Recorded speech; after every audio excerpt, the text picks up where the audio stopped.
मेरे लाइफ में एक ऐसा इंसिडेंट आया जहां मैं बहुत बुरी तरीके से टूट गई थी। जब मेरे बच्चे छोटे थे, वो मुझसे कहते थे कि मम्मा मुझे है ना स्विमिंग ज्वाइन करा दो, मम्मा मुझे ये क्लास ज्वाइन करा दो, लेकिन मैं हमेशा बच्चों से कहती थी कि नहीं बेटा, पैसे नहीं है। मुझे पता था कि अगर मैं वापस से टीचिंग के फील्ड में जाऊं, मैं उतने पैसे नहीं बना पाऊंगी। लेकिन 600 एड्स के बाद में मेरे लिए एडवर्टाइजिंग के दरवाजे लगभग बंद हो गए। मैंने सोचा कि अब मुझे कोई दूसरा रास्ता ढूंढना पड़ेगा, और फिर मुझे सिर्फ जो रास्ता सामने दिखाई दिया वो था।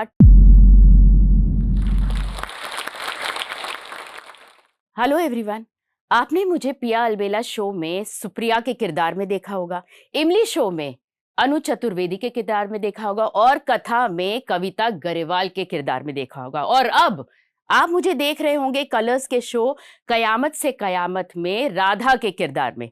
लेकिन क्या आप जानते हैं कि इन सब किरदारों के पीछे जो अहम किरदार है, यानी कि मैं ज्योति गाबा, क्या आप जानते हैं कि मैं कौन हूं? आज मैं आपको अपने बारे में बताने वाली हूं। मेरा ये सफर कैसे शुरू हुआ, मैंने इसमें कितना स्ट्रगल किया, और आज जो आप मुझे देख रहे हैं इसके पीछे मैंने कितनी मेहनत की है। मेरा सफर शुरू हुआ 25 साल पहले। मेरे 2 जुड़वा बेटे हैं, और मुझे हमेशा से ये शौक रहा है कि मैं मेरे बच्चों को बड़े पर्दे पर देखूं, और ये पहले से मैंने सोचा हुआ नहीं था कि मुझे मेरे बच्चों को पर्दे पर देखना है। अचानक से ये मेरे मन में आया कि मुझे मेरे बच्चों को बड़े पर्दे पर देखना है, यानी कि मुझे जॉनसन एंड जॉनसन की एड में मैं चाहती थी कि मेरे बच्चे दिखे, या कोई डायपर के एड में।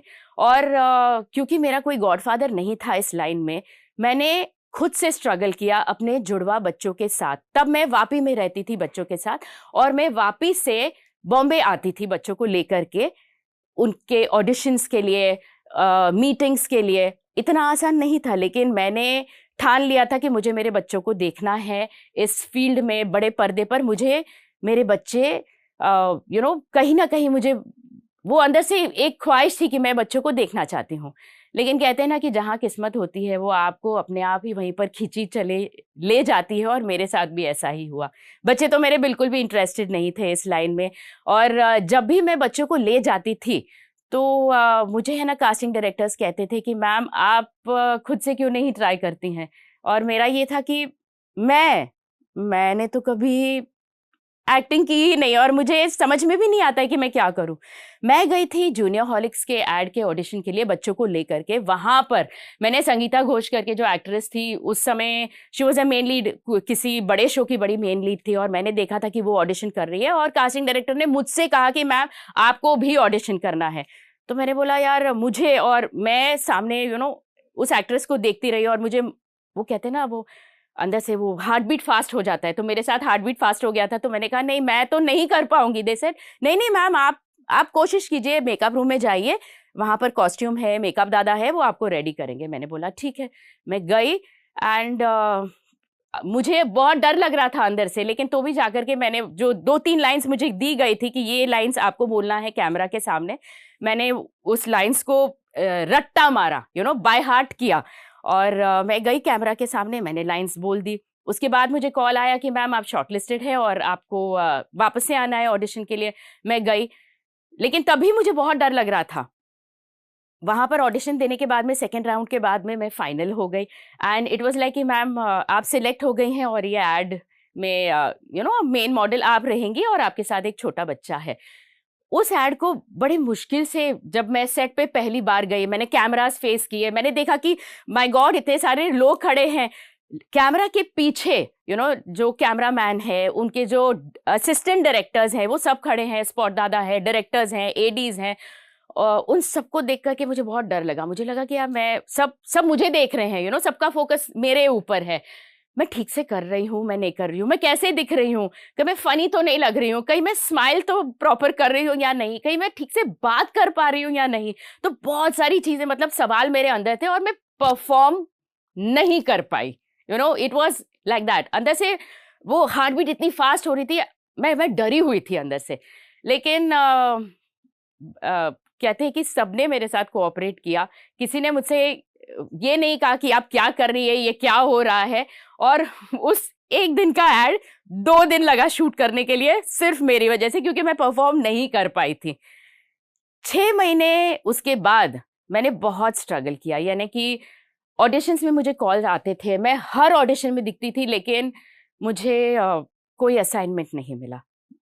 मगर मैंने ठान लिया था तब कि मुझे इस लाइन में आगे बढ़ना है, और बच्चों को फिर मैंने बिल्कुल भी प्रेशराइज नहीं किया कि उन्हें इस लाइन में मैं उन्हें कोई एड्स या कोई दूसरे भी ऑडिशंस या मीटिंग्स के लिए मैं ले जाऊं, क्योंकि मेरे बच्चे बिल्कुल भी इंटरेस्टेड नहीं थे। 6 महीने के बाद there was no turning back for me. एक एड जब मुझे मिली, हर महीने करीबन 4 मेरे नए एड्स टीवी पर दिखते थे, एंड ये मेरा सिलसिला करीबन 10-12 साल तक चलता रहा। लेकिन उस बीच एक मेरे लाइफ में एक ऐसा इंसिडेंट आया जहां मैं बहुत बुरी तरीके से टूट गई थी। मेरे बच्चे 6 स्टैंडर्ड में थे और मेरा सेपरेशन हो गया था। जुड़वा बच्चे थे मेरे, और जुड़वा बच्चों को एक अलोन पेरेंट, एक सिंगल पेरेंट होकर के खुद से हर चीज करना इतना आसान नहीं था, और मेरे पास कोई दूसरा ऑल्टरनेट भी नहीं था कि मैं किसी और चीज की तरफ मैं डाइवर्ट हूं, और 2 बच्चों की पढ़ाई के खर्चे, उनका उन्हें बड़ा मैं कैसे करूं, मुझे कुछ समझ नहीं आया। बच्चों के पहले मैं स्कूल टीचर रह चुकी थी, लेकिन मुझे पता था कि अगर मैं वापस से टीचिंग के फील्ड में जाऊं, मैं उतने पैसे नहीं बना पाऊंगी जहां मैं अपने बच्चों को एक अच्छी शिक्षा दे सकूं, एक अच्छे प्रोफेशनल कोर्स में अगर मेरे बच्चे जाना चाहें, और मैं उनकी इच्छाओं को जस्ट मतलब एजुकेशन के तौर पर, मैं ये नहीं कह रही हूँ कि मैंने उन्हें बहुत सारी चीजें दी है बताते हुए, मतलब मुझे अच्छा नहीं लग रहा है, लेकिन मैं आपसे बताऊंगी कि जब मेरे बच्चे छोटे थे, वो मुझसे कहते थे कि मम्मा मुझे है ना स्विमिंग ज्वाइन करा दो, मम्मा मुझे ये क्लास ज्वाइन करा दो, लेकिन मैं हमेशा बच्चों से कहती थी कि नहीं बेटा, पैसे नहीं है। तो बच्चे उस समय समझ नहीं पाते थे कि क्या है, क्योंकि अच्छे स्कूल में मैंने बच्चों को डाला हुआ था। जब बच्चों को मतलब जब उनकी इनिशियल एजुकेशन थी, वो अच्छे स्कूल में पढ़ रहे थे, मेरा सेपरेशन हुआ, देयर वाज नो वे कि मैं बच्चों को उस स्कूल से निकाल करके एक डाउनग्रेड स्कूल में डालूं। वो जो स्टैंडर्ड था मुझे मेंटेन करना था बच्चों का, लेकिन मुश्किल था उस समय मेरे लिए, मगर मैंने ठान लिया था कि खैर मेरे लाइफ में ये ब्रेक आया है, लेकिन मेरे बच्चों के लाइफ में मैं कोई ब्रेक नहीं आने दूंगी, कुछ भी हो जाए। मैंने प्रॉमिस किया था, उस समय बच्चे छोटे थे, 6 स्टैंडर्ड में थे, लेकिन मैंने खुद को प्रॉमिस किया था, और जब वो थोड़े बड़े हुए मैंने उन्हें भी प्रॉमिस किया कि बेटा, जो बच्चा जितना पढ़ना चाहता है और जहां तक पढ़ना चाहता है उसमें मैं पूरा साथ दूंगी, और मैं नहीं बोलूंगी कि बेटा पैसे नहीं है। कि मैंने मतलब बहुत क्लियरली मेरे दोनों बच्चों को कहा, और मैंने बच्चों को कभी भी कंपेयर नहीं किया। मेरा एक बेटा IIM कैलकाटा से है, फीस देना इतना आसान नहीं था, 21 लाख फीस थी 2 साल के लिए, ये सिर्फ एजुकेशन की फीस थी। और मेरा दूसरा बेटा, क्योंकि ये जुड़वा थे, ये साथ साथ में ही बड़े हो रहे थे, ऐसा भी नहीं था कि एक बच्चा थोड़ा बड़ा है, 2 साल के बाद दूसरा बच्चा है तो उसके बुक्स, पहले बच्चे की बुक्स दूसरे बच्चे के काम में आ जाए, नहीं। बहुत बड़ा चैलेंज था मेरे लिए। दूसरे बच्चे की फीस 9 लाख रुपए थी, मतलब एक साल में 30 लाख रुपए एजुकेशन फीस निकालना। थोड़ा सा लोन लिया, और काफी मतलब जो भी मैंने अपने एक्टिंग करियर से जो मैंने पैसे बनाए थे, उस चीज को मैंने सेव किया था, और मैंने बच्चों के एजुकेशन में मैंने लगा दिया। आज मैं बहुत प्राउड हूं कि मेरे दोनों बच्चे वो अपने फीट पर है। 10 से 12 साल मैंने एडवर्टाइजिंग में बिताए, और 10-12 साल में मैं करीबन 600 एड्स मैं कर चुकी थी। लेकिन 600 एड्स के बाद में मेरे लिए एडवर्टाइजिंग के दरवाजे लगभग बंद हो गए। बंद होने का कारण ये था क्योंकि मैं हर असाइनमेंट में दिखने लगी। आप अगर डिटर्जेंट्स की बात करें, सर्फ, हेनको, विम, हर 4 से 5 प्रोडक्ट्स कॉम्पिटिटिव ब्रांड्स ने मुझे एज अ मॉडल मुझे अपने प्रोडक्ट में बुला करके प्रोडक्ट एंडोर्स करवाए थे। तो 12 साल के बाद मेरे लिए एडवर्टाइजिंग में दरवाजे बंद हो गए थे। लेकिन 2 बच्चे थे, उन्हें मुझे कैसे बड़ा करना है, मेरे पास और कोई ऑल्टरनेट नहीं था और मैंने सोचा कि अब मुझे कोई दूसरा रास्ता ढूंढना पड़ेगा। और फिर मुझे सिर्फ जो रास्ता सामने दिखाई दिया वो था टेलीविजन। टेलीविजन में मुझे पहले भी काफ़ी ऑफर्स आ रहे थे, लेकिन मैं मना कर रही थी क्योंकि मैंने कभी टेलीविजन किया नहीं था। जो लंबी चौड़ी लाइन्स होती है बोलने के लिए, मैंने कभी बोली नहीं थी। एडवर्टाइजिंग में तो हम खैर एक आध या दो लाइन हम कहते हैं एंड दैट्स इट। लेकिन फिर मेरे पास में कोई दूसरा रास्ता नहीं था और 12 साल पहले मेरा पहला शो था कलर्स चैनल के साथ, मात पिता के चरणों में स्वर्ग, जहां मेरे किरदार का नाम था यशोदा।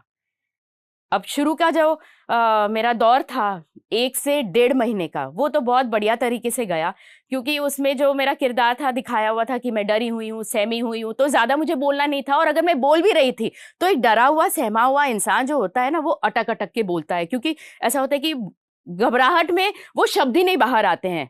और असल में वो मेरा किरदार था अंदर से कि वो शब्द जो थे ना वो बाहर नहीं आ रहे थे। मुझे मुझे डर लग रहा था। मैंने कभी टेलीविजन किया नहीं था, ये मेरा पहला शो था और मेरे ऑपोजिट बहुत ही रिनाउंड और एक्सपीरियंस एक्टर थे यतिन कारेकर। तो मुझे डर लगता था कि अगर मैं गलती करूंगी तो यतिन जी को थोड़ा सा गुस्सा होगा कि ये कितने रीटेक्स हो रहे हैं यहाँ पर। 1.5 महीने के बाद शो ने 20 साल का लीप लिया और वहां दिखाया कि मेरा किरदार पूरा टर्न हो गया है। मुझे अथॉरिटेटिव दिखाया है, मुझे घर की मालकिन दिखाया हुआ है। अब जो मालकिन है वो तो ऐसे डर डर के बात नहीं करेगी, उसका एक औहदा था। तो जब वो लाइंस मेरे पास में आती थी मैं बोल नहीं पाती थी। बहुत सारे कट्स में उन्हें मेरे साथ शूट करना पड़ता था और डायरेक्टर को बहुत दिक्कत होती थी। तो वहाँ चैनल से भी रिवर्ट आया कि हर सीन जो मैं शूट कर रही हूँ वो बहुत खराब कर रही हूँ मैं, तो मुझे रिप्लेस किया जाए। प्रोड्यूसर, जो हमारे शो के प्रोड्यूसर थे, उन्होंने आकर के मुझसे बात किया और उन्होंने मुझे कहा कि चैनल से कंटिन्यूअसली तुम्हारे हर सीन के लिए रिवर्ट आ रहा है कि तुम हर सीन को खराब कर रही हो। मैं चाहता हूं कि तुम मेहनत करो और मैं जानता हूं कि तुम मेहनत करोगी। मैं तुम्हें रिप्लेस नहीं करूंगा क्योंकि मेरे प्रोडक्शन हाउस में मैंने आज तक किसी एक्टर को रिप्लेस नहीं किया। पहले भी दूसरे एक्टर्स के लिए ऐसा हुआ है, लेकिन उन्होंने मेहनत की है और तुम भी मेहनत करोगी और मैं जानता हूं कि तुम मेहनत कर सकती हो। तुम्हारे इर्द गिर्द जितने भी एक्टर्स हैं वो एनएसडी के हैं, तो उसका फायदा उठाओ। जब भी तुम्हारा फ्री टाइम होता है ना, उन एक्टर्स के साथ में बैठो, लाइंस रिहर्स करो और उसके बाद सेट पर जाना। मैंने बहुत मेहनत की, अंदर से बहुत डर लगता था। जो डायरेक्टर थे वो डांट भी देते थे क्योंकि मैं सीन को खराब कर देती थी, लेकिन मैंने अंदर से ठान लिया था कि नहीं, मुझे सीखना है क्योंकि मुझे मेरे जो बच्चे थे, जो 2 बच्चे थे, मुझे उन्हें पालना था। मेरे पास और कोई ऑल्टरनेट नहीं था क्योंकि एडवर्टाइजिंग में मेरे लिए दरवाजे लगभग बंद हो चुके थे। मुझे नहीं मिल रहा था काम। मैंने मेहनत की और बस मैं फिर आगे बढ़ गई। वो शो में जब मेरा किरदार खत्म हुआ, मुझे तुरंत करीबन 2 महीने में मुझे दूसरा शो मिला। एनडीटीवी इमेजिन के लिए वो शो था और जब उसमें भी मेरा किरदार खत्म हुआ, एक के बाद एक मुझे शोज मिलते चले गए। और जब ब्रेक आया बीच में तो मैं खूब सारे ऑडिशंस देती थी और मैं अपने आप को प्रिपेयर करती थी अगले किरदार के लिए। जब ब्रेक पीरियड आता था वो समय मैं अपने बच्चों को देती थी, मैं उनके साथ टाइम स्पेंड करती थी। थोड़ा सा मेरा फाइनेंशियल कंडीशन बेटर हो गया था तो पढ़ाई के लिए मैंने बच्चों को ट्यूशन लगवा दिया था क्योंकि मैं उन्हें समय नहीं दे पाती थी। और जब भी मुझे समय मिलता था मैं खुद बच्चों के साथ बैठती थी उन्हें पढ़ाने के लिए, क्योंकि मेरी क्वालिफिकेशन है बीएससी बीएड। मैं स्कूल टीचर रह चुकी हूँ जहाँ मैं क्लास 8, 9, 10th में मैथमेटिक्स सब्जेक्ट पढ़ाती थी। तो मैं बैलेंस करने की कोशिश करती थी ताकि बच्चों को ऐसा ना महसूस हो कि माँ है लेकिन माँ भी नहीं है हमारे साथ में। तो वो मैंने कभी बच्चों को महसूस नहीं होने दिया। बैलेंस किया मैंने हर चीज को, अपने प्रोफेशन को भी। और प्रोफेशन को बैलेंस करने से मेरे साथ ये हुआ कि एक के पीछे एक शोज मुझे मिलते चले गए और हर किरदार जो मुझे मिला मैंने खूब मेहनत की और हर किरदार में मैंने अपने आप को प्रूफ करके दिखाया। मेरा शो था राजश्री का, जहां आपने मुझे सुप्रिया के किरदार में आप मुझे जानते होंगे। उस शो में मैं नॉमिनेट हुई थी पहली बार बेस्ट सास के लिए। मैंने कभी सोचा भी नहीं था कि मैं नॉमिनेट होंगी क्योंकि मैं इतने प्रेशर में काम करती थी लेकिन मैं जब भी काम करने जाती थी मैंने अपना 100% दिया। अगर मैं घर में थी तो मैंने बच्चों को 100% दिया। घर का काम भी मुझे करना पड़ता था क्योंकि मेरे अफोर्डिंग पावर नहीं थी कि मैं किसी को रख सकूं।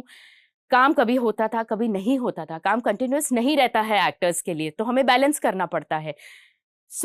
मैंने हर चीज को बैलेंस की और बस मैं आगे बढ़ती चली गई। तो मैं ये कह रही हूँ कि अगर मैंने किया है तो ये आप भी कर सकते हैं, भले आप किसी भी प्रोफेशन में हो।